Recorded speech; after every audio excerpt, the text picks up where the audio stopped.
Hello, everybody, and welcome to the Live Free and Ham podcast.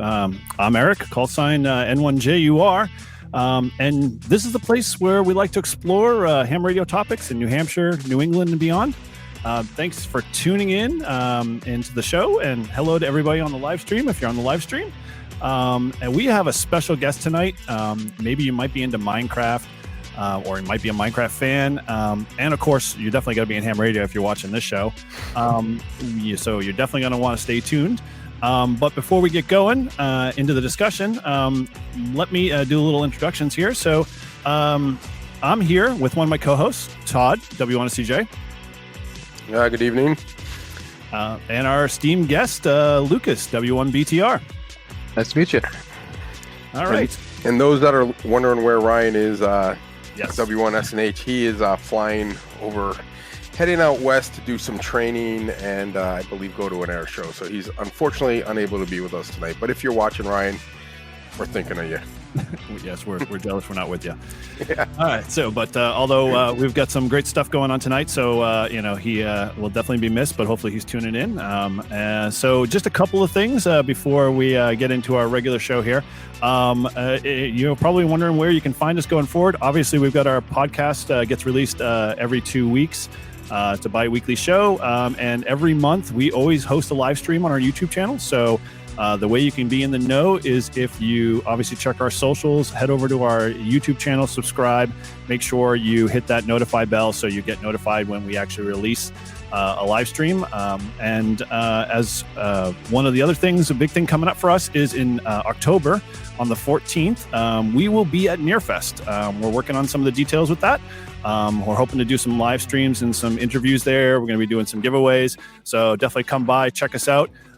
We definitely want to say hello to you guys and continue to, say, hello to our community. So, but as always, we don't want to leave anything undone. But we like to dive into our usual segment here, what we call what's been going on in your world and ham radio for the week. Because Lucas is our esteemed guest here, so we'll kind of start out with him. So what's been going on in your ham week this week? Anything special or interesting? Sure, Eric. A couple of things I've been working on. Right now, my current project is just rebuilding an antenna for outside for my HF rig here. I'm doing a NFED, and it's a special design. It's got a capacitor and a resistor about a third of the way down the line, which doesn't affect the lower HF stuff, but for the higher HF stuff, I think it brings it down a little bit. So that way it's better within resonance and stuff. And it uses a 36-to-1 Wow, that's 36-to-1 transformer instead of a 49-to-1 because it just proves to be a little bit more efficient, which I thought was very interesting. But so I'm trying to work on that one, and then I've also been helping out with Leominster Emergency Management. It's our local emergency management department for some of the storm that's been hitting through here because it hit Leominster pretty hard. I think it was estimated $500 million of damages just for the town. Holy crap! Yeah. Wow. Whereas a little bit south in Lancaster, where I live, nothing. We were fine. But then just 10 minutes north. It was crazy. Did they actually have detected tornadoes, that type of stuff going on, or a couple of no tornadoes? Really, mostly flooding.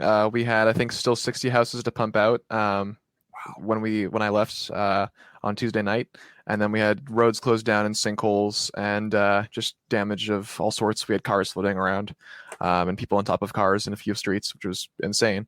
Wow. Probably the worst the town has faced since the big blizzard a few years ago. Holy crap! I'd say. Yeah. Crazy. Now, so to kind of circle back on your NFED there. Now, is this your primary antenna, or is this going to be like your? This will be, yeah. Okay. This is my primary. I have the same design, but it's on a smaller ferrite core and thinner antenna that I use for POTA. That one probably could still do 100 watts SSB, but for everything else, it's around 50 watts. Okay. And that one I actually, because you can do it two ways for the NFEDs if you want to do it properly. You can't just have no counterpoise at at all. But you can have it go. I think it's about 7 feet of RG58. If it's a 40 meter one, if you're doing it for 80 meters, I think it's a bit more. And then you have a 1-to-1 balun. So it's the 36-to-1, then it's 7 feet of RG48, and then the 1-to-1 balun. That gives it a counterpoise and it keeps any RF from going to the shack. Or you can do a counterpoise, like an actual wire counterpoise dropping down. That's a different measurement. So for the POTA one, so I had flexibility. I have a little switch on there where it switches which one is connected to, so you can do either or. Oh, that was fun. I tried it once, it didn't work at all, but I tried it again, and this time it actually works. So second time's the success there. Now, you do any of like fool around with any of the counterpoise options? Like, I mean, you just going longer, shorter. Have you tried even the typical screen fence? I guess the big craze now. Yeah, not too much. I know that so it's Bob and Bob in the WBUNGUF club. They wrote this book, which I actually have right there. I have to take off my headphones, but I can hold it up in a second. It's called The World of Wire Antennas, and they've done tons and tons of research and tried tons and tons of things. They've been featured in a bunch of ARL magazine and stuff. So they came up with, like, this is what's best. We know it's best, and we've used it for field day a good number of times, and it's performed well. So I'm like, okay, that's what I'll do. So I'm not gonna argue. I trust it for now. It is interesting though, because the 49-1, there's two things that I think are really important. For transformers is that the 49-1 isn't the most efficient. If you're doing a half wave end fed, it's 36-1, and that when you're winding the toroid core, you want it to be, think this is if this circle is the core itself, you want all the windings in the bottom there, and then you want the you want the primary, which is only going to be like 2 turns, to be right on top of it instead of like over here. Oh, wow. Which the ARL book has you do it here because that's just common practice. But if you try it out, it's much lower inductance there, so it's a lot less loss, and still does the same transforming. So it gets you a bit more power that you can use and stuff, and just a bit better performance, which is just super cool.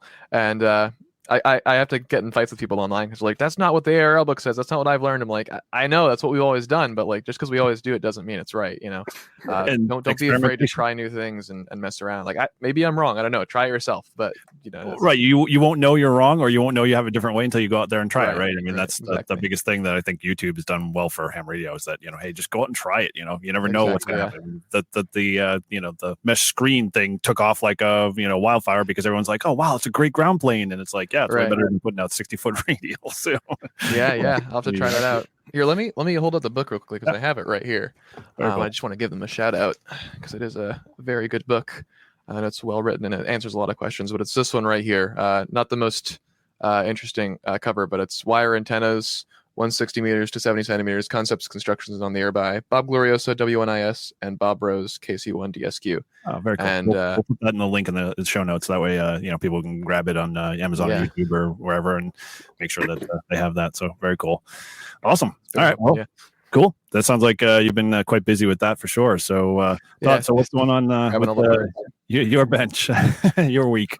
My week. Well, not much with ham radio. I did work on Saturday night, and there's European contests, so there's a lot of guys out in Europe and Brazil, South America doing. So I worked a lot of stations, but what was really cool is the way my setup is, my antenna, I don't really get out west that much, and getting California is always a tough contact and it's real noisy. I was hitting California on Saturday night, middle of the night, like 5, 9, 20 plus. I mean, it was crazy. I couldn't believe how they were so clear. So I was pretty psyched with that. That was the first time I really had, and I was hitting all kinds of people in California. So it was cool. So like I said, I work overnights, Lucas, if you didn't know, and those that are listening. So just a few nights a week. And I use my Flex radio, and I do it remote, and I just sit around and play radio when I'm trying to stay awake and pass the time, right? Yeah. That's where I was when before we started this. I was telling Lucas that I'd been getting Australia and New Zealand like all the time, and it was just like it was crazy because like I never even thought I'd even get close to them. But I've had a lot of QSOs and a lot of guys I've talked to, and it's been a lot of fun. So the bands in the middle of the night are great, and I'll tell you one thing: if you stay up or you can't sleep, get on your radio because everyone is calling North America, and there's no one up. So, you're getting contacts because they want you. Yep. So that's about it. That's about it. And, just been doing the podcast and stuff and learning about that. And that's about what's been going on. Just been busy and baseball started. So I was right before this, I was coaching again, which I thought I was done, but nope, back to doing it for 2 more months. Mm-hmm. And another 2 more years. So just keep that in mind. Just going to put it in the back of your file cabinet there. So speaking from experience, but anyway, cool. All right. Well, I guess for me, I probably haven't been playing a whole lot of radio. Just been trying to catch up on my workload of videos. I've realized somewhere along the line, I lost my momentum, and I've been trying to put out videos enough on my channel. But some of them have been a lot. Some of the it's funny because like when you forget what POTA events activations you might go on or whatever that stuff, you kind of go back and watch that footage. You're like, oh man, that was really cool. I totally forgot about that. I had a really great I hit Spain, or I didn't expect the conditions to be this or what, but that was there was one activation I think that I just recently did with one of my other buddies. We were both having a horrible day, and he kind of just texted me because we were supposed to meet up to do a project together, but he just lacked the time and schedule just kind of got out of whack, and so he just kind of in a random text message back to me. He's like, "Dude, I'm just tired of the day. Let's just go POTA." And I'm like, you got my vote. Great. So we were just like, that's okay, goals for me right there. Yeah, exactly right. So we're just like looking up on the the POTA app. I'm like, okay, well, we haven't done Russell Abbott over in Milford Wilton area, and we went out there, and that's, if you've ever been out in that space, or you've ever been out to a space where it's just like totally RF quiet, totally quiet in general, like just so nice, nature's there, you're just like, oh man, this is so awesome. So we just set up.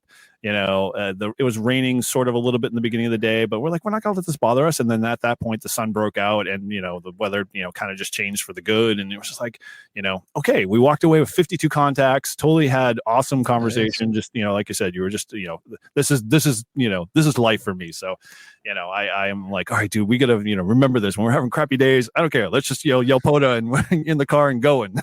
Simple as that. So it's those moments that I really like. So that's kind of why I do the hobby, and it's just the friendship and the camaraderie. But it's radio, dude. That's awesome. You're getting double the the dose. So that was pretty much it for me. I mean, obviously, if you're a Flex owner, you know the battles that some of you are facing and ensuing, and they're resolving some of those issues. But over and all, that I still get to come home and still do some of the radio. Mostly play digital and whatever. So I'm definitely getting my fill of radio for the this past week or so. But so good on that. So I just double check here if there's anybody in the chat there. I say we see Bill there. Welcome to the chat and welcome to the stream. If you have any questions along the way as we kind of dive into the world of Minecraft and RadioCraft, definitely put them in the chat. We'll make sure we get them in there and get them answered. But before we start to kind of get into the nuts and bolts of Minecraft, let's kind of introduce Lucas here, and like we do for every guest we have on, kind of what's your radio background, how'd you get into the hobby, what's your story a little bit, and share a little bit of that, and then we can kind of talk a little bit more about RadioCraft and Minecraft and all of those great things that you're working on. Sure. Yeah. Okay. Thank you, Eric. As far as getting into the hobby, I've been a ham for, I got my plaque right here. It has been since the 9th of November 2021, so a little bit. And I was always kind of interested in radio. I messed around walkie-talkies and stuff, and I kind of dove into CB. I didn't really know anything about SWR, so one of my base stations had no antenna plugged in. Can't imagine why that stopped working. But I had, the handheld ones with the giant antennas that telescope up. And again, didn't know about SWR. I liked using them while it was collapsed down too, because I'm like, this is more compact. And it stopped working. Who knows why? But yeah, I really enjoyed messing with CB, but was disappointed by the range and didn't have any people to do it with. And then I was looking at getting walkie-talkies, and I found these really cool ones on Amazon that had all these buttons on it and stuff. And I was 12, so I got them. They were UV5Rs. I was not licensed, but no one in my family knew anything about ham radio, so I used those illegally for probably a year and a half before I think I dropped one in a lake somewhere or something. I remember trying to talk to the EMS people because I could hear firefighters on there and ambulance drivers. Luckily, I didn't know anything about offsets, so they didn't catch me or hear me and haul me off to FCC prison, right? But yeah, then eventually I was looking into GMRS and ham radio. I got my GMRS license probably 6 or so months before I got my ham license, and just realized I'm like, wait, ham is like so much bigger than I thought it was, and I didn't really know it was a thing anymore. I didn't know about it. I mean, no one in my family knew about it, none of my friends knew about it and stuff, but diving into it, it seemed super cool, and I dove right in, and I've been in it ever since and been loving it. And that's kind of what inspired the project too, is just a lack of knowledge. That's the number one goal of the RadioCraft project, is just bring awareness to this generation. Right. Other than that, as far as my background, I'm a student. I'll be graduating this December. from Liberty University, a communications major, not radio communications, like marketing communications, Okay. which confuses people sometimes because they're like, oh yeah, so radio that makes sense. I'm like, it's different, but yeah, much less useful. But that with a technology minor, I'm also a Christian. It's a big part of who I am. I owe a lot of the success to God. Very cool. Is what I'd say. And yeah, other than that, I don't know. I have so many hats. I do web design. I don't know. You could go hours. I have the W1BTR YouTube channel too. I'm engaged. That's probably my most exciting thing right now. That should have been the first thing, that's important. Right. I have a beautiful wife to be, which we're super excited about. Very cool. Total blessing from God. Ham. Yes. Possible ham. Hopefully getting her ticket this year. I'm gonna hold her to that. Yes. The wedding can wait. The wedding planning can wait. Just get studying, babe. But exactly. This is my gift to you. Yeah, exactly. This is more important. What if the world ends? But right. We got to be prepared. So, very cool. So,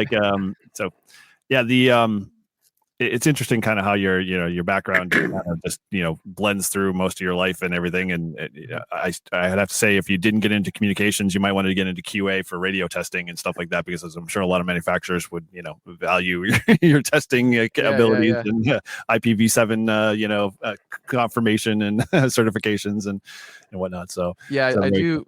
For work right now. I work in IT, so I got a lot of kind of techie stuff in there as well. And then I also volunteer at my local emergency management department, which is they used to be a CERT, but they got adopted by the town as something more official. So they're under the fire department now, but they're still volunteer. So I'm kind of switching into their kind of dispatch and radio person. So it's been a great place to be able to use that. Now, are you going to try to combine both the ham radio aspect of that too with it, or are you just going to keep them separate as to some extent? Yes, they actually. It's funny. I went in there like, oh yeah, they do Mars as well. They have a radio for Mars and stuff, and they have an HF station for part of their broadlink to other departments and stuff. Okay. And then they have a VHF ham radio. They're like, oh yeah, this is our ham. I don't know what it is. And I looked, and it's the same one I have in my car. It's the ICOM IC2820H. I'm like, I know how to work that. That's great. So I just walked right over to it and I'm playing with it. And I'm like, oh, let me program in WB1GOF and call out on there and stuff. And so that's been cool. Actually, this last Tuesday, I called out on there and on the Paxton repeater. Just asking for pumps because we needed more pumps because we were pumping out homes because everyone was flooded. Leominster was half gone. So it was a pond. Yeah, it was. But I got some swimming and I got my laps in, so I'm happy. Very cool. Awesome. Well, so it sounds like you definitely have a lot of ham radio throughout your life, so that's pretty cool, and definitely keep up with it, and I love the hobby. Many places that you're not going to get bored of it for sure. So it's very cool. Yeah. It's a great thing about ham radio is if you don't like the hobby, just keep on doing it because there's so many hobbies within the hobby. Like you can just find something for everyone, whether it's digital or building your own stuff, whatever. Yeah, exactly. Right. Just if you ever go up to his website, if you get a chance to go up to W1BTR, check it out. I mean, I kind of perused there a little bit, and even his videos his channel is really good. I mean, I know he probably will talk it down a little bit, but I'm thoroughly impressed with the videos he puts together and just, the information he can communicate very clearly. And he does a lot of very cool electronic projects. So, head on over there, check him out. And, we'll definitely put the links down below. So, that's not the reason for you being here tonight, but in essence, that's just one more plus. So, I appreciate it. Thank you. Cool. So so let's kind of dive in here a little bit. So as some of us are in the chat are anxious to kind of get into the topic, for those that are a non-gaming audience, maybe we can kind of touch a little bit just in the essence of what Minecraft might be or what it is in terms of the gameplay and the whole purpose of the game of itself, and then just kind of how that ties into your brainchild and what you're growing now with RadioCraft and where that kind of spawned itself from and where you think you might be taking it a little bit and go further down that. Sure. So yeah, just starting off with kind of what Minecraft is. I'll start with one of the more basic definitions of it. It's a sandbox game. What does that mean? It means that think of yourself going into a backyard and you have a sandbox, you got all these tools. You can kind of do whatever you want. You can build a sandcastle, you can throw sand at your sister, you can eat it, whatever you want to do. In Minecraft, you kind of start out in this world with nothing. Each time you play, each time you start a new kind of game, a new save, it's completely unique. It's completely randomly generated and it's infinite. You can walk and it keeps on generating stuff for you, and you can keep on walking back and that same stuff will still be there. And you find resources. You start out by probably breaking a tree and making an axe and breaking down more trees and then digging. And as you go on, you mine out more resources. It's hence the word Minecraft, and kind of build a world around you. And and do all sorts of things. So yeah, it's got a very big player base. It's the best sold game in the world. I don't remember the numbers off the top of my head, but it's immensely popular from people of all ages, kids and adults, and kind of like ham radio, where in ham radio, there's so many hobbies within the hobby. For Minecraft, there's so many ways you can play it. You can go into creative mode where everything is unlocked to you, and you can place whatever you want and do whatever you want, and you're invincible and you can fly around. Or you can do hardcore survival where you have one life, and if you fall off that cliff by accident, or some monster walks up to you and hits you and you die, that's it. You lose everything you've worked on. Or you can go on servers which are self-hosted, and anyone can start a server with a pretty basic machine. And there's huge ones and small ones you can play with some friends. And a big thing is modding. Now, what modding is it's a game written in Java. Each time you run the game, it actually compiles as you start it, which is kind of interesting. And what these mods do is they kind of insert code into the game that change how it works. It's kind of designed to be able to do that. There's all sorts of mods. Yeah. There's all sorts of mods. You can add things like steam engines and rotational force, or nuclear power, or twerking. There's thousands and thousands of mods out there, and you name it, it's probably got something. But there's no ham radio mod, which I was surprised by, because kind of one of the areas that Minecraft struggles sometimes. I mean, people sometimes say it's not a game, it's a simulator. You're kind of going into this world. I mean, it seems silly when you're looking at the graphics of it. It's so blocky, but it lets you use your imagination. It really lets you get lost in it. And you can do so many different things. And so, but for communication, there's no voice chat. It's just this kind of text box you can do in the bottom. Everyone in the world, everyone on that server can see it. So I realized, ham radio, you're still building stuff. It kind of fits within the time scale, because it kind of has this 1800s kind of exploratory kind of vibe to it. There's no real technology by default. Once you add it in with a mod. So pretty much, right? Yeah. So this type of thing was actually tried before, where they added in cell phones. But the issue with cell phones is that you got your axe, you're building yourself a little wooden hut, you're planting in the backyard, and you pull out a cell phone. It doesn't really make sense. It doesn't fit. There's no cell towers. How is it powered? Why is everyone gone? Is this post-apocalyptic? If so, then why are there cell towers? So it didn't make sense. It broke the immersion. It didn't end up helping. There was a mod that was added called Simple Voice Chat, which is proximity chat. You walk up to someone and they can hear you, just like you and I talking face to face, right? But again, there's still that issue with long range communication. So what we realize is that not only is this a great thing to add in for hams, but this actually solves a problem in the game, where it lets them have this kind of realism, this thing that makes sense, and it's still immersive, but it's also a challenge, and it also teaches them about ham radio. So not only is this great for the ham community, this is great for Minecraft. So then the big thing is, of course, exposure, because like I said earlier, none of my friends, none of my family really knew what ham radio was. So many people, this younger generation, it's not that they're not interested or they don't care, they just don't know it exists. Right. So this is a great way to just introduce them to the concept of it in a way that we have control over, and we can say, like, hey, this is real, go check out the ARL website. We can push them to investigate it, and we can give them an environment too, because ham radio is kind of intimidating to get into sometimes, I think. You can't really do much. Electronic sensitive, centric and stuff like that. So it gets a little, someone who's not at the background, and Todd can kind of contest. Yeah, I mean, when I was a kid, I used to have a scanner, and I used to listen to the repeaters and people on, talking, and I never knew how you got to do that. I didn't even know it was ham radio. I just knew it said amateur radio and people were talking. So that was when I was a kid. And now that I'm, an adult, and I ended up getting into ham radio kind of by accident, it was, it all makes sense now. But like you said, a lot of younger people and a lot of people, they don't even know what it is. And a lot of people are interested once you are out doing it. Like I noticed with POTA, I get tons of people coming up to me. I mean, I make up flyers and give them flyers about it, and give out my card and say, hey, give me a call if you want to get into it. That's to great. help you out. Or you just say you're a Russian spy and watch their faces go. Yeah.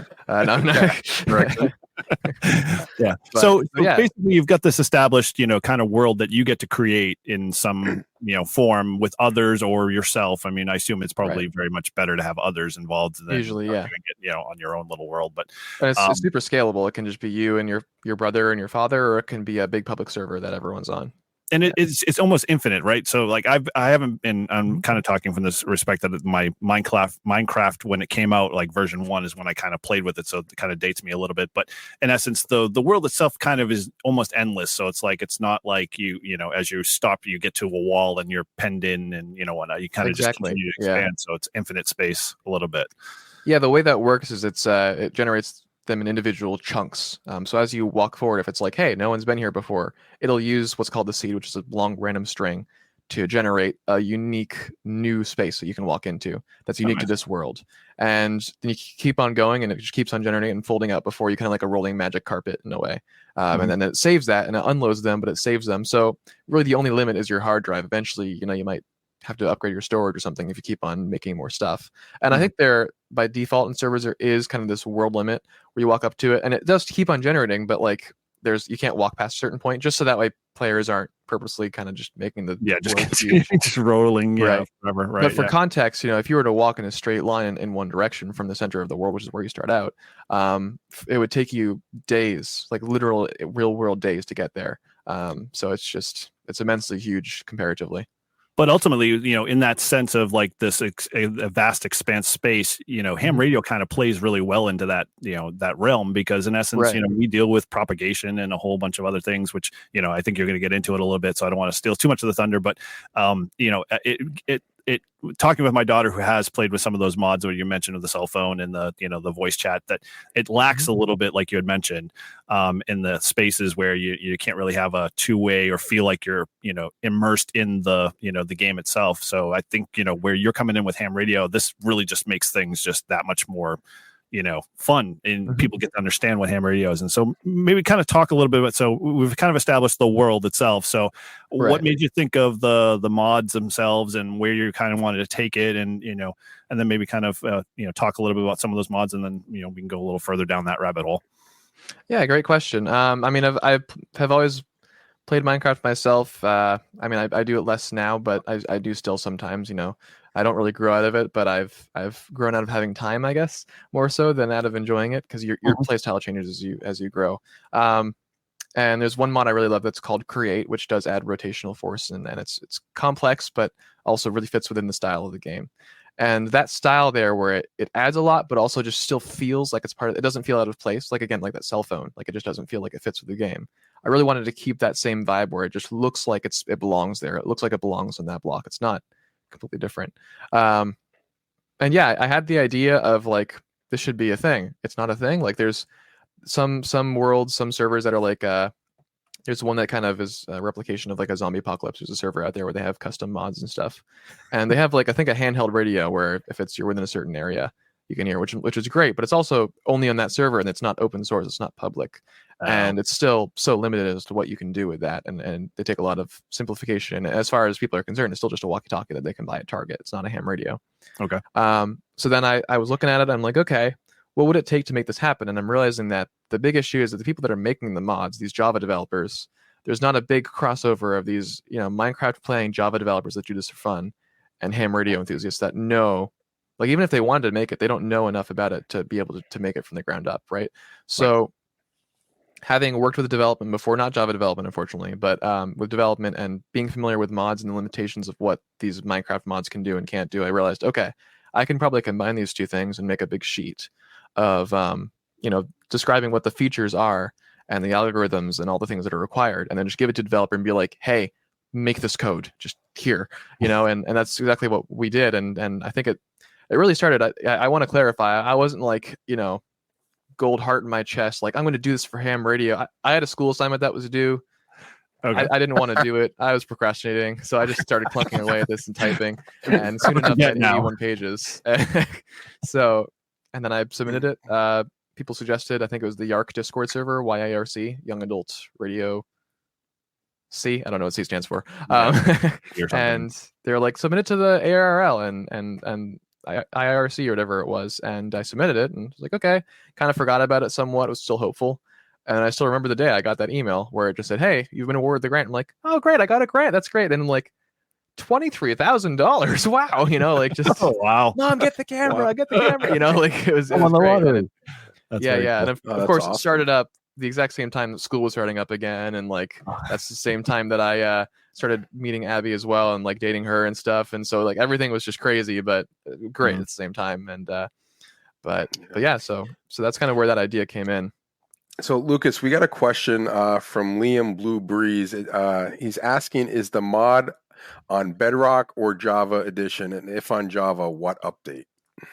Great question. So we don't have anything for Bedrock. It's only Java right now because Bedrock is a lot harder to develop for. There's a lot less control you have. We think it's possible. We do hope to do it someday, but there's a bigger player base on Java with modding already. So we just kind of prioritize that. It's on 1.19.3 right now. We do plan on updating it to the newer versions, 20.1 and stuff. I think we're on whatever. And for those of you who are not familiar with Minecraft, they don't know how to count. It went like 1.1, 1.2, 1.3, 1.6, 1.7, 8, 1.9, and then it was 1.10. Yes. 1.11. Now we're on 1.19 and 1.20, and I guess we're never getting 2. I don't know what. I mean, it's all right, but it's always the joke. Minecraft 2 is coming out, like, and that's never going to come out. It's always 1 point something, which is pretty funny. But yeah, it is on 1.19.3, latest version of Forge as well. Are there plans down the road to eventually get to Bedrock, or is it just too much of a development effort to kind of really think about? Yeah, I think plans is a strong word. There's hope for it. It's on our list of like, hey, we're going to look into this. We haven't even confirmed whether it's possible or not. So at a certain point, we actually did get an extension into next year as well because we have extra budget. We were actually under budget as we're starting to kind of wrap things up and stuff. So next year we do plan on looking into a couple extra things, and one of them is interfacing with actual real world radios and letting that kind of cross over a little bit, which might be interesting. And another one is hopefully Bedrock Edition, or at the very least a simplified version of the mod for Bedrock Edition, which would be pretty cool. We want to do that. We want to do. I see Bill talking in there as well. We do actually want to have possibly integration with satellites. Possibly there's a mod out there I think that adds satellites into the game. So we want to see if we can kind of combine the two worlds and do ham radio satellite contacts or something. I don't know how that'll work, but things we have on our list where it's literally just a sentence that we've looked into. It's not even we've done any work. We're not even sure if it's possible, but. So you do kind of sort of have a future roadmap, and as the game expands, and you're kind of just letting your mind wander a little bit. It sounds like, and you're getting feedback from the community and the like.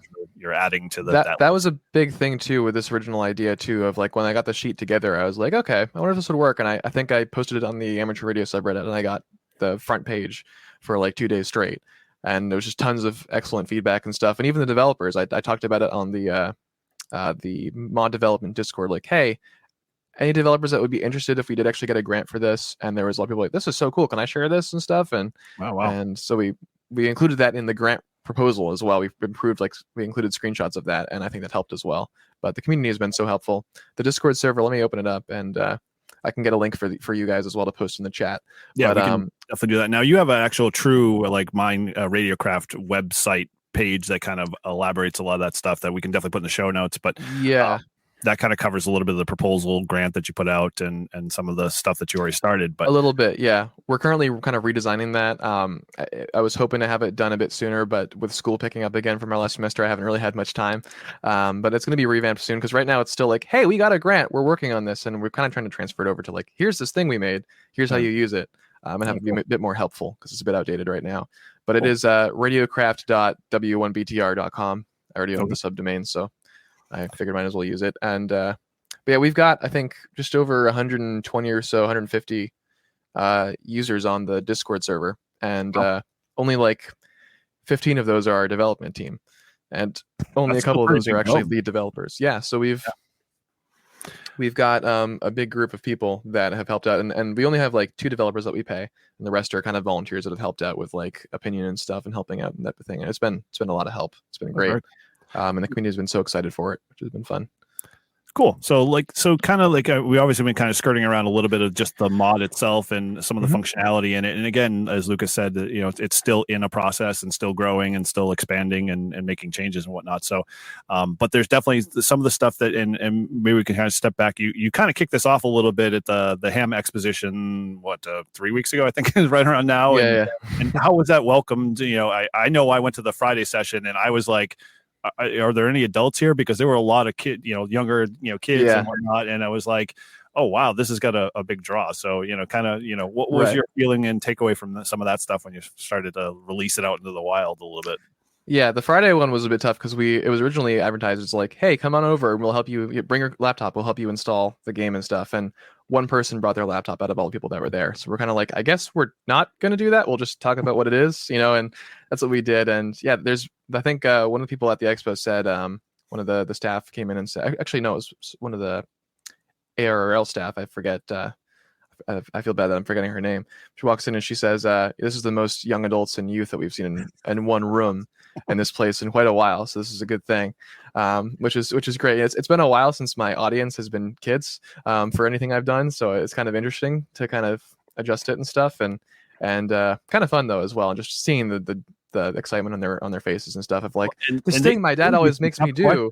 Finally, it's something fun, They weren't hey, what's Minecraft? And no, it's cool. Like what, your favorite color thing. There were like some very deep questions. I was just like, what's going on here? I don't know, who am I working with? Well, yeah, and it was really cool too. Something I didn't think about until the expo was that there was this kind of dichotomy there where there was like parents and kids just super excited because there were these kids where they're like kind of interested in ham radio, but not really. The parents are obviously really into it and kind of dragging them along and having them get into it and like make contacts and stuff. And one of the kids said, my dad's always like, do ham radio. And I'm like, I don't want to. And you see the dad's face just kind of sank. But he's like, but now I can do both of them at the same time. And so I'm like, okay, that's good. So it's just cool to kind of have something that can bring the hobbyist and the hobbyist to be kind of together and stuff, and family together too as well.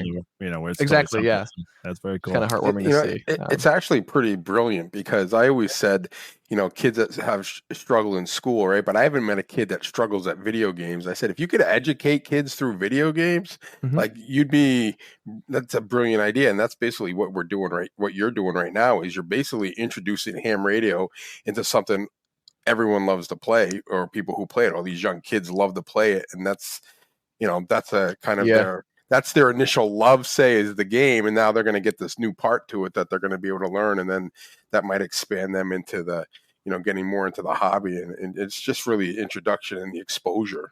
So I think that's pretty cool. Yeah, we were very blessed that we had kind of this platform ready for us. And Minecraft's already used in schools. They actually have it to teach programming to some kids. They have mods that they use to teach them history things and different stuff. So we're hopeful that we can one of the things that's on our roadmap sooner than later is actually to create a curriculum, hire someone to create a curriculum that teaches about ham radio and radio theory that uses this mod that they can kind of introduce to the kids and stuff and get it into schools. That was an idea that was brought up to us that we're like, oh, that's a great idea. Yeah, we'll totally do that. So it's been really cool. Okay, so let's kind of take a little step into some of the mods itself. So like as you started the process, and it may be a good segue for you to maybe go into some of the gameplay or work towards that way. But kind of describe some of the mods as you started to or build them, and then we can kind of go into actual maybe showcasing them a little bit if that's where you want to take it. Gotcha. Yeah. Let me launch it as well. Here, so I might lag for a brief second as it's launching and it compiles up, but then I should be good. But yeah, I mean, I guess basic description of what it adds in. We were originally thinking like, oh, should we add like a bunch of Yaesu and a bunch of ICOM radios and stuff and kind of do things, but we're like, okay, let's try and make this like an easy starting point for someone that has no experience. We don't want to have them have to look up on the ARRL website what all these things are. We want them kind of be able to mess around with it, and it kind of works. So we went with each band has its own radio. There's a 20-meter radio, there's a 40-meter radio, there's a 10-meter radio, there's an 80-meter radio, and there's a VHF radio. And that's pretty much it. There might be a 160 as well. And then from there, they have to build out a battery to power it, and solar panels to charge the battery, and a solar charge controller. We had fun with it too because we kind of wanted to teach them good habits and the consequences of bad habits and stuff. Like for example, someone was like, "Oh, I just plugged the battery right into the solar panel, right?" I'm like, "No, you need a solar charge controller first, otherwise it explodes." Because in Minecraft things blow up, and we like it when things blow up, so it explodes. If you have your antenna and it's a poor match and the SWR is really bad, guess what happens? It explodes. And lots of fun things. It catches fire and that might explode, that type of thing. So. Very cool. We definitely had fun with. We're having fun with that, and we're hoping to have some like kind of RFI interference stuff with redstone, which is built into the game. If you're a Minecrafter, you know what that means. Otherwise, don't worry about it. But but yeah, so we have the blocks in the game, and just like everything else in the game, you have to craft it. What does that mean? It means like you have to get resources like iron and wood and stuff. And you have to make individual components and use those components to make a radio. You're not making it in the real world. You're crafting it first, and then you place the finished radio, if that makes sense. But then the coax you have to place, and the antenna you have to place, and let me just turn off the shaders here in the game as well, so that way it's better performance. All right, I do want to see if it will let me join the multiplayer server now. Cool. So while you're going through that, so you really just kind of like really wanted to take the real world experience that a ham radio operator might deal with, and make it same gameplay or gamification somewhat in the game itself to give them the real world experience, but in a fun kind of non-threatening way, which is really good. Yeah, exactly. Sorry, stuff is just falling over here for no apparent reason. But did my camera stop too? Your video froze a little bit, but we hear your audio. The world is freezing on me. I don't know why. It looks like it's working fine. Droid cam. Technical difficulties. Stand by. My face is stretched now. That's very interesting. A little frozen here on this, but yeah. Let me just restart the app. I'm using my smartphone as my webcam here, and that can cause an issue. But there you go. All right, there we go. We're good. This is awesome. Live into Lucas Central. Yep. All right. Technical difficulties. There we go. Hopefully mostly resolved. But where even was I? Getting the game going. So talking about the radios and setups. Yeah. So you do have to kind of craft different antenna parts basically, and have it be a match for the band. And for some reason, we have the wrong version on this server. There's some disconnect there, so I'll just play it. Okay. So in terms of the functionality of the radio, so it behaves similar to the way you would use a regular HF radio and yes, building that process. Okay. Yes. So we actually are simulating propagation in the game. So the way it works is all the different bands have their own kind of two sets of ranges. There's the line of sight range, which is the ground plane range, as we would call it. And then there's the skip range, which is the propagation. It bounces and it lands, right? And there's no multiple skips or anything like that. It's trying to keep it simple.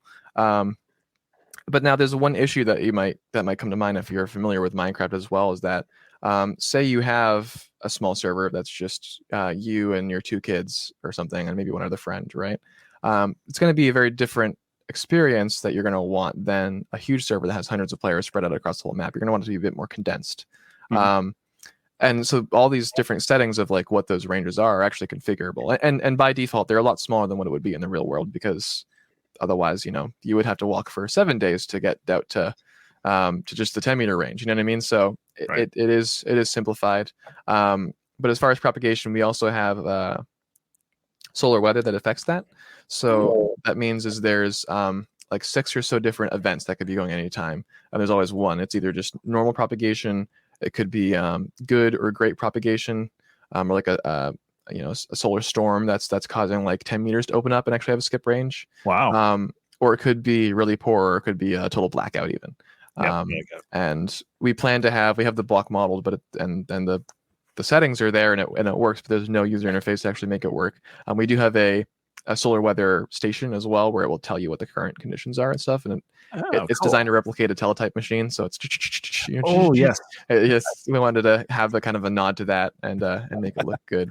Very good. Yeah, someone can definitely relate in the chat in terms of teletype and that mode, very big mode, very much. Not so much. It is still used today, but it's a popularity. It's definitely good to give that homage. Yeah. I'm sure. Exactly. Here, let me create this world here. I'm going to create it creative. I'm not going to do survival, just to give you guys a quick example of what it looks like. And then let me share this once this is done creating the world, which will again probably make me lag for a second. So while you're building that, so Lucas is basically just going to launch a local instance of Minecraft there with the mod running and kind of give you a real perspective of what the system looks like here, and what the gameplay actually will look like with his mod itself. So go ahead and kind of explain what we're seeing here, Lucas, and dive into a little bit of the mod itself. Sure. Yeah. So, how's the performance looking as far as the connection here? I am wired up, and I should have a decent connection. But it's not too bad. Okay, it looked kind of rough on the brief view that I can see. So right now, this is a brand new world that I've created. So just for those that either weren't present or might have missed it too, like this is completely unique to this world. There's no other Minecraft world. There's no other Minecraft player that's seen this spot, unless they're very, very lucky and they happen to get the same randomly generated number, which does happen once in a great while. But it's probably happened a few times, And as I walk out, you can see, kind of the world ends there. But as I walk, it'll start generating more stuff, and you can see the clouds popping into existence up top, and that type of thing. So this is Minecraft that we're in. If I was in survival mode, I'd start by breaking some wood stuff, and it would take longer for me to do that, and I'd create tools, all that stuff. But just to show you the actual stuff of the mod itself, let's just grab a 20-meter radio, HF radio, right here, and I'll just create a little bit of a create a little, looks like a bench here. And there's the radio itself. So you can see the model here. We tried to keep it pretty vanilla friendly, so it looks like it kind of fits within the world, but also look like an HF radio. That's the best thing you could have done from an agnostic standpoint, is not pick a brand. Yes. Yeah. We had all these are inspired by actual models and stuff. And one of the pictures was of an actual radio where it had ICOM on it. And when the designer first sent us the file, it still said ICOM. We're like, uh-oh, hold on. We don't know for that. Yeah, let's take that off. It's inspired, but you wouldn't be able to know just by looking at it. Like maybe, but you wouldn't be certain. It's still within creative liberty, in my opinion, and stuff. And let's grab some wire and some coaxial wire. And we'll grab some antenna wire and an antenna connector. Wow, so you literally are just establishing an entire radio setup, like you're building your shack from, in the real world. Wow, that's pretty cool. Got a 1-to-1 balun here. The note that the wire that you're seeing here, the model is not finished. It's going to be running on the ground. It doesn't look like it's going into the radio, but it is technically. So we're going to go over here. We're going to grab a battery. Go. Plop that down right there. And then we'll grab... Make sure we do actually connect it right over, or not that, sorry, a charge controller. It's right here. And try to make it look like an actual, go away, Bumblebee, leave me alone. And I will say that the things exploding when it doesn't work is not actually configured yet, but it will. It's going to be like that, yeah. So if I was to do it right now, it might even kind of work. I don't really know exactly how it's. Yeah, no. We'll preface it. It's definitely in still the development phases and working towards Yeah, exactly. Stuff. So cool. Yeah. We're well past proof of concept. We know it all works and will work and stuff, which is good. So now we'll grab the coaxial. Oops, nope. We're gonna shift right click to place it here. Oops. And go up here. I'm gonna be lazy with how I place it and not make it look realistic here, but let's see, we're doing 20 meters. So obviously if you're making a 20 meters dipole, you want it to be 10 meters across, 5 and 5, right? And in Minecraft, it's considered, each block is considered to be kind of a meter. So that makes it pretty easy to figure these things out. Oh, nice. Okay. So we're just going to count. And that's a 1-to-1 balun, right? That is just put on. It is, yes. Yep, that's a 1-to-1 balun. You can kind of see the descriptor down at the bottom. Let's make this scale bigger so you can kind of read this stuff too. So we're going to count out 1, 2, 3, 4, 5 blocks. So this is how many blocks long we want the wire to be. So let's just bring this up here. And again, I'd probably try and make that look pretty if it was in my actual world. An antenna connector here. And then you don't even need trees. You can literally just build your own towers, Todd. Yeah. Yeah, I know. Wouldn't it be awesome to be able to do this in the real world? Right? Unlike in real life, there are no physics in Minecraft, really. So you can just create a floating whatever you want. Only real life was this easy. 1, 2, 3, 4, 5. So then we're going to go over to 6, which is right here. And no, I do not have to inform the FCC of my antenna height. I know, right? You have to get a variance from the town. Yeah. All right, there we go. And that created an antenna there. Now it's hooked up. So let's see if oops, my battery is not charged because this is not on, which very up cool. should be on, but up is not on for some reason. We'll fix that. And now it should be charging from those solar panels. Yep. Okay. See, it's 2% now. Very cool. All right. So here's when you right click, you see the interface of the radio. Mhm. We've got a few things here. It's all very simplified. We've got our volume control and our mic gain control. We've got SSB, continuous wave, and push to talk. We're going to turn on the radio first, and we're going to drag it over to, well, I got to make sure I'm only general license, right? So I got to make sure I'm at least over at the general portion of the band. Yeah. And eventually I think this is supposed to go up 10 at a time to make things easier, but right now it still just goes up 1 at a time. Mm-hmm. So let's go over to 225 megahertz. There is no FCC added into the game. That's for the server operators to decide if they want to do that. So you can actually add that level, and that's pretty cool. Well, there's nothing built in, but if they wanted to role play it, they could. There is direction finding tools. There is the ability to have a scanner that scans all these different frequencies and stuff. So that you could kind of have your own FCC role playing in there and stuff. Oh, nice. Which would be kind of fun. So let's volunteer, band watchers. I don't know if that sound is coming through. If you can hear that on there, I don't hear it right now. Yeah, it's not okay. Well, it sounds like static right there. Okay. Yep. And then if I press this button, W1BTR calling CQ. And you can see the little microphone icon in the corner down here when I do that, because actually it's a fun little thing. Let me turn off the radio too. But I mentioned as well there's a mod already in existence that's called Simple Voice Chat mod that does add voice chat. So one of the hardest things for us to figure out. I feel like there's a filter on making my teeth extra white, but that's distracting. I'm sorry. One of the more challenging things we were figuring out is that because there's no voice chat built into the game, there's no built-in functionality or backend for us to use for just transferring live audio to actually talk to each other. That was probably going to be the hardest thing to figure out. But that existing simple voice chat mod, originally we were like, okay, they did something with audio, so we know it's possible, right? Well, it turns out not only is it possible, but they have an open API for that mod. So we were able to actually tap into that and use that mod for our backend. So it's a requirement for this mod to work is to have simple voice chat installed. Cool. Because it uses that, because the API is open, it has channels and stuff, and we can tell it where and when to put that sound and stuff, and it's super helpful. That took a lot of the load off of our shoulders. Now, someone who says that's in this Minecraft world using this mod, do they have to have a call sign in order to be able to use it, or is it just basically they can kind of just pick up the radio and transmit kind of within the frequency? How is that kind of structured for you? Yeah. So the game will let them do it even if they don't have one. There is I don't know if there is a call sign command. So let's do system info.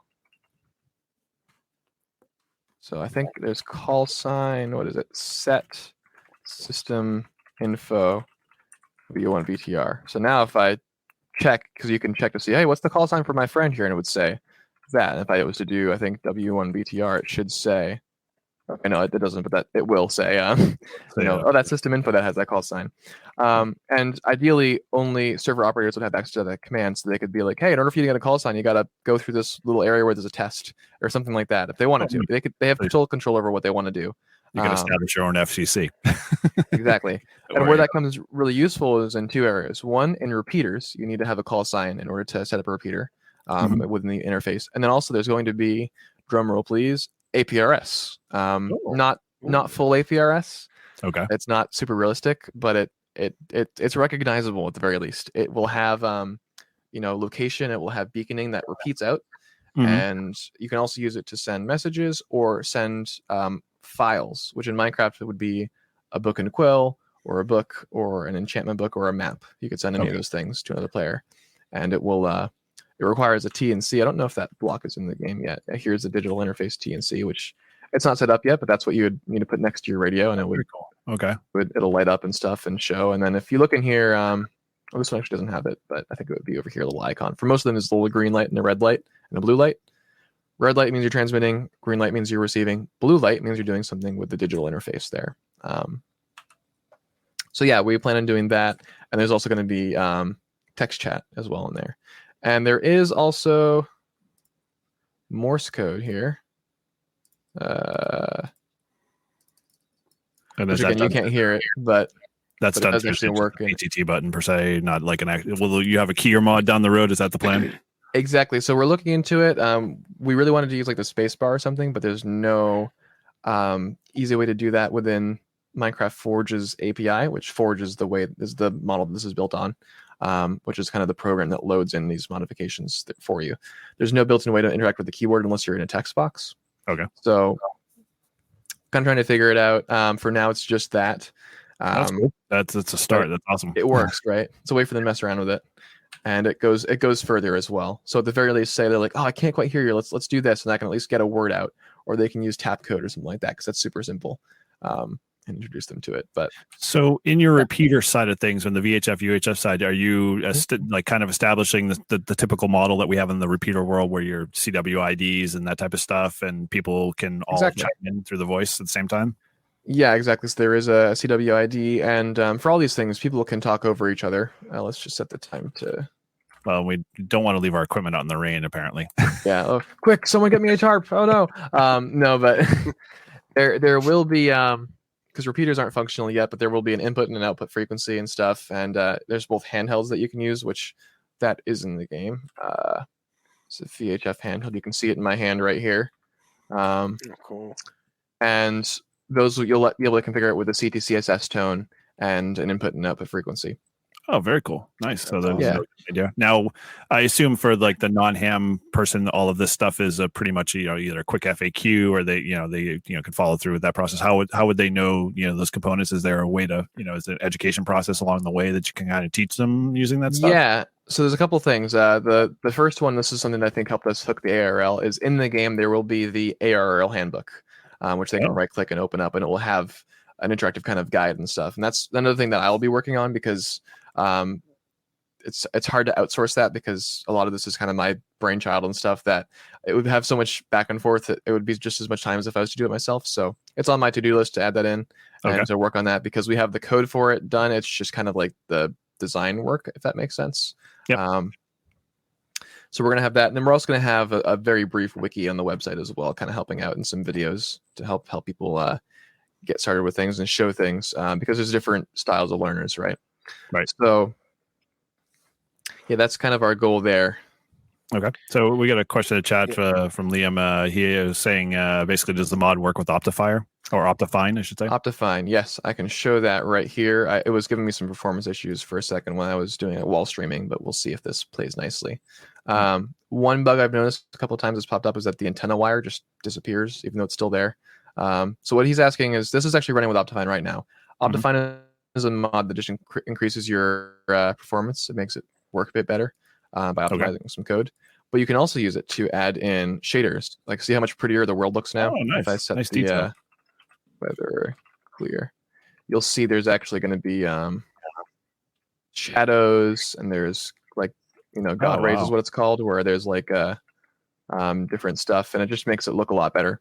So yeah, that was the thing that was important to us. Yeah, you can see right here there the antenna wire is gone for some reason, and for whatever reason it's happening on my machine, but it's not happening on any of the developers' machines.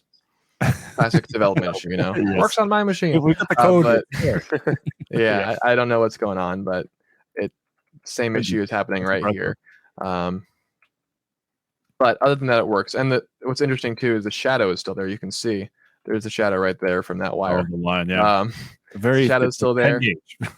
There it was. Second. Popped, yeah. Popped in for a minute. So it's just something with the lighting. I'm not sure what's going on because we use the same thing as what's called a lead. We use the same model that's built into the game. Let's see if I can find an animal around here. Does it work on bees? It might work on bees. It might just sting me to death. Yeah, but see how I'm like the bee is now following me and stuff, and I can drag it around. Mm-hmm. So there's already some great kind of drooping physics there and stuff. So we just use the exact same model. You just put a bee. Yeah, exactly. This is now my pet bee. It's like a balloon. Try and replicate this in real life, kids. It'll work great for you. But yeah, so what's interesting though is that you can see this is working fine, but then when using it for the antennas, it's not, and we're still trying to figure that out. But Small development bugs, small details. So Fair enough. where in this mod phase of your development cycle are you guys? There's a propagation piece in this process, or are you in the still developing that process through right now? Propagation is done. Yeah, propagation works. Unfortunately, the server, I think we have some confusion there as to which version is which. So when I try and place a block or interact with anything, it crashes, which it wasn't before. It's just because there's 2 different versions of the game installed, which will be easier once everything's like done and released and stuff. But yeah, it does work. We've done it, we've tested it, and it works, and it sounds pretty cool. You can have a conversation with someone, and it sounds like a HF conversation. It's really cool. That is cool. But yeah, so we do have that working, and we're trying to just put as much as we can in the config files as well, so these server operators have total control over what's enabled and what's not, and what works and what doesn't. They can even set it so that it just works everywhere. There's unlimited range, so just to make it super simple. Maybe someone's creating what's called an adventure world where everything's kind of locked in and it's kind of like a story that the player can play through, and they might not want to mess around with propagation for that. They might want it to just work, very cool. type of thing. So lots of cool stuff. Awesome. So any other kind of features you want to kind of touch upon or show that you basically can kind of show for now, or are you right now it's perfect. I'm impressed as what you got right so far and what you've been working on, and I'm very excited. Yeah. Well, I'll show you a couple more models here. I won't go through the process with all of them because I have to set up antennas and everything too. But we'll just do some more, put down some more radios here. Let's see, we'll do some QRP ones as well. And I'll also show you again, this does not work yet, but just so you can see the beautiful model here. Let's make another little bench here. This is the solar weather station right there. Oh, very cool. So you can see it looks just like one of those old teletype machines, which we love. Awesome. Here is the 40 meter radio right there. You can see the interface for that one. Here is the 10 meter radio. The interface for that one. Oh, very cool. So they're all unique enough that Exactly. This is the 80 meter one. We went with an old fashioned style for this. Oh, very cool. And we've got the classic cigar box 20 meter and 40 meter QRP radios too.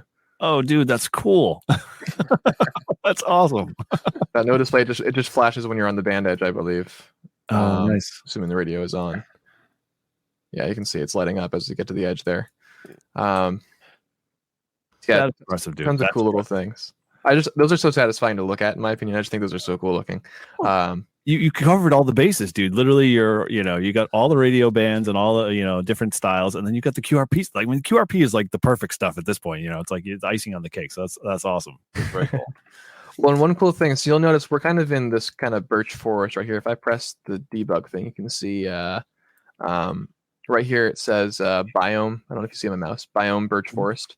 So biomes are this thing in the game where it decides what the kind of area looks like. And now we're over. We can go over here. This is going to be a river biome, and let's kind of go away. There's deserts. There's all sorts of different things. Here's like a woodlands one. So one of the features we're adding in the game, there's this thing built into the game called advancements. I don't. What is that? Y or something? I don't know what button is that? I don't really pay attention to it much, but it's kind of like achievements, right? So we actually have one where each time you activate, you use a radio in a new biome. It's called an activation, and once you do it in them all, it's biomes on the air, all activation and stuff. Oh. So we're kind of going after POTA there. Dude, that rocks. There's a mountain one. There's also different things. So if they're on a mountain biome and they do it, it'll be soda or something like that. We have fun with it, just Very things cool. that are nods to the real world stuff. We were also considering, there are, I don't know if we'll see one around here. I don't know what that was. Here we go. There's a pig right here. So we were considering possibly maybe for the, they don't have the model in there for yet. Maybe like the all band radio or for something. We were considering maybe making a piece of pork chop a required ingredient for ham radio. Just a little, we're trying to balance between taking it seriously and not taking it seriously. Well, that's cool, dude. Yeah, nice. HF receiver. Yeah, this you might recognize this as well as something that you're familiar with. It kind of looks like one of those old crystal scanners. This is the VHF scanner, which you can use to set it to a bunch of frequencies to listen to it once. Oh, very cool. And stuff. We're in a thunderstorm right now. It really doesn't want me to have nice weather. Apparently not for this game.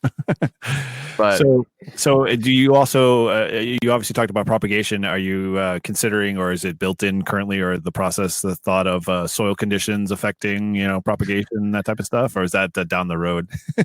nothing yet. We were considering maybe like if you're in a beach biome, it works a bit better because like salt or something like that. Right. And then another thing is the higher up you are, the better it works, the better your range is to a small Oh, degree. very cool. So calculating that. Okay. We currently have it so it will still work in a cave. I saw one person asking about that. So because it's hard to detect if they're in a cave, if that makes sense. Excuse me. Understood, yeah. But it might be as simple as just saying what biome are you in or something. But then it's also we have to consider, okay, the player is in a cave, but maybe the antenna is outside and like up there. So we're trying to figure that out. That's down the road, Don't dig down. That's the motto, from what I understand. Yeah, right. But wow. Eric, they're gonna have to put a flex radio in here. I know. Well, we're radio agnostic, but I'm sure an SDR would be awesome. Yeah, down the road. So, all right. So basically, you can pretty much create your radio structure and all of the bands you want to operate on, and then you're primarily is I assume just a vertical wire and a horizontal wire. Those are the two antenna types you have currently right now, or yeah, there's a dipole. You can also have that be a little bit up and down stuff, and the further away it is, the slightly higher up the SWR goes. You can do an antenna pole for a vertical antenna. Okay. There is a Yagi for VHF, I believe, and I think there's a couple other types or something that we're looking at just for having some directionality as well, and better performance that direction, which I think proved to work when the developer was testing that out. So yeah, we have lots of different things that we're messing around with and trying to mess with. That landscape is perfect for like 75 to 100 foot towers, just off in the the nice. I know, yeah, just right there over to the side, just right there. That'd be great. Giant 24 element beams or something. See, this is where we're seeing the disconnect between us and the average person. I remember someone posted a picture like, "Oh yeah, great view of this window at my tub, and there's a freaking radio tower right there." I'm like, that is a great view. You're right. It's beautiful. I'm just gonna sit there and dream. One day I'll have my own antenna up there, as I soak in the tub. Every ham dream. Yeah. So, aluminum is my favorite color. What are you talking about? Cool. All right. So basically, you describe kind of, you're currently in the development process right now. You're working, obviously, some of the iterations down. Do you guys kind of have a plan of when you want to get to like in your mind, what's a working version of this in time frame wise? I mean, obviously, you would say you're getting married and everything, so that kind of adds to it. But yeah, it's been in flux. I mean, right now it's often more. I think it's twofold. The developer, our main developer. This is a part-time job as well for him. But I don't want to put everything on him as well, because sometimes it's him needing clarification or something, and it takes me 3 days to get back to him. Right. So there's delays on all sides and stuff. I think, we originally, when we got the grant, we were saying, all the developers saying we're going to get this done by May. So I'm guessing we're going to have it done by, October. And it's kind of turning out to probably be around October that we have like a release that we would be satisfied saying is a release, but we're probably going to still be working on more features until next year and stuff. Yeah, I can see where this could totally expand beyond like your middle. Yeah, it's such a rabbit hole. Yeah, you can always keep on adding more stuff in and seeing how complex we want to make it. But the big thing too is this is all open source. It's on GitHub, so people can add their own stuff in as well. We'd love that. If anyone has an idea for something, we try to make an API as well, so it's easy to add in your own antennas. Whatever you want to do, just if you want to mess with this, just do it in the GitHub, submit it. If we like it, we'll throw it in there. We're not uppity about it. We want it to be good quality, of course. But one of the big things we want to do is be able to have this be its kind of its own thing, its own creature once we're done with it, and have people do what they want with it and add more stuff in and update it with, who knows, maybe we'll have FT8 in a few years, I don't know, but let me know when that comes in. I'll definitely yeah, once we have flex radios, right? they don't need to be flex. I mean, I'm totally fine with FT8 just alone. That'd be impressive to see. The one thing I can kind of see where you can really like make this kind of very community based is in like contesting and stuff like that, where you have people trying to contest in propagations and locations. Exactly. Yeah. You can just do some logging format if there's a capability or an add-on in there. That'd be pretty cool. Yeah, we considered making like a logbook and stuff, but we realized that's something that's so not, I don't want to say simple because it still takes some work, but there's no it's a pretty simple concept to understand, and we're hopeful that that could be a mod that stands on its own. It doesn't need to interface with the radios at all. So we're hopeful that someone else in the community will make that. So if you want to take on this job of like, I'll make a logger, because it just needs to be a book where you like put stuff in and it's preset, reach out to us in the Discord, so that way there's not 5 people working on it at the same time. But we'd love to be able to support you on that and have you be part of it, and throw your name in the special thanks part of the ARL handbook. So if anyone wants to, give me a hit, and we'll talk about that. Yeah. Cool. All right. Well, Todd, you got any other questions you want to throw in the ring there at all, or? No, I mean, it's all new to me. I'm not a Minecraft player. I've seen it. My kids play it. But yeah, it's pretty awesome. Just watching you kind of adding that stuff and seeing how it works. It's brilliant. I mean, this is a great way to get people, I think, who are into something else into ham radio, and especially if it takes off and people start using it to even communicate throughout the game. That would be pretty intense if everyone was doing ham radio on Minecraft. Yeah. Cool. All right. Well, so with that, Lucas, you kind of touched upon a little bit in terms of how they can get involved. Maybe you can kind of just elaborate a little bit more on the areas they can get in touch with you directly, or within the RadioCraft project itself. Yeah, sure. So the easiest way to get in touch with me would probably be on that Discord. I'm going to create a invite link here that we can throw in the chat as well. We'll post that in the show notes. We'll make it expire in 7 days. No limit of how many people. We're going to copy that, and I'll paste it over to your chat so you can do what you want with it. That's awesome. And yeah, I have 2 accounts on there. I have my Lucas WMBTR account and my Lucas's work account, so I might balance neither one. And yeah, DM me on there, or just start out by talking to the group too, because they might be able to answer your question or get you plugged in and stuff. You can email me at w1btr@lucas-elliott.com, which is 2 L's and 2 T's in Elliott. Extra T for extra trouble getting ID cards. And yeah, either of those works, or send me a radiogram, or you can just show up at my house. It's all online. If someone sends in the radiogram, I will throw in a sticker pack and a T-shirt, for anybody who does that, and Lucas can prove it. So you heard it now. If you send him a radiogram that's related to RadioCraft, give me one. W1BTR. Yeah, but if it's delivered to me over email, it doesn't count. It has to be mailed to me or hand delivered. Yeah, that's or I guess maybe a phone call, but. Yeah, send me a radiogram. Yeah, I love getting this. And we can't always forget, Ryan obviously is here in the chat. Go Team ICOM, Ryan. Yeah, so as you notice, it's agnostic in the Minecraft world, so it doesn't matter whether you're Team ICOM or Team Yezu or whatever. We're all radio guys. So good to see you in there, Ryan.